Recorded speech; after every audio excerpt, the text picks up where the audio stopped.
આગાહી કરી છે તેને લઈ અને ગ્રાફિક્સના માધ્યમથી જાણવાનો પ્રયાસ કરીશું કયા જિલ્લામાં કયું એલર્ટ છે તો ઓરેન્જ એલર્ટ કયા કયા જિલ્લામાં છે તેની વાત કરીએ તો દ્વારકા, જામનગર, બોટાદમાં સાથે જ ખેડા, આણંદ, વડોદરા અને નર્મદામાં પણ ઓરેન્જ એલર્ટ આપવામાં આવ્યું છે તો આ તરફ છોટાઉદેપુર, દાહોદ અને પંચમહાલમાં પણ ઓરેન્જ એલર્ટ આપવામાં આવ્યું છે તો 11 જેટલા જિલ્લાઓમાં ઓરેન્જ એલર્ટ અપાયું છે જ્યારે 7 જિલ્લામાં રેડ એલર્ટ અપાયું છે।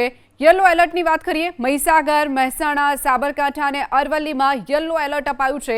ગાંધીનગર, સુરેન્દ્રનગર અને મોરબી જિલ્લામાં પણ વરસાદનું યલો એલર્ટ હવામાન વિભાગે આપ્યું છે। સાંજના 7 વાગ્યા સુધીમાં આ વરસાદ અલગ અલગ જિલ્લાઓમાં વરસી શકે છે। રેડ એલર્ટની વાત કરીએ તો પોરબંદર, જૂનાગઢ, રાજકોટ અને ગીર સોમનાથ માટે રેડ એલર્ટ અપાયું છે। સાંજના 7 વાગ્યા સુધીમાં રેડ એલર્ટ ઝોનમાં છે। અમરેલી, ભાવનગર, ભરૂચમાં પણ વરસાદ વરસી શકે છે તો નવસારી, ડાંગ અને વલસાડ જે દક્ષિણ ગુજરાતના જિલ્લાઓ છે ત્યાં રેડ એલર્ટ ખાસ કરીને આપવામાં આવ્યું છે। નવસારી, ડાંગ અને વલસાડમાં રેડ એલર્ટ અપાયું છે।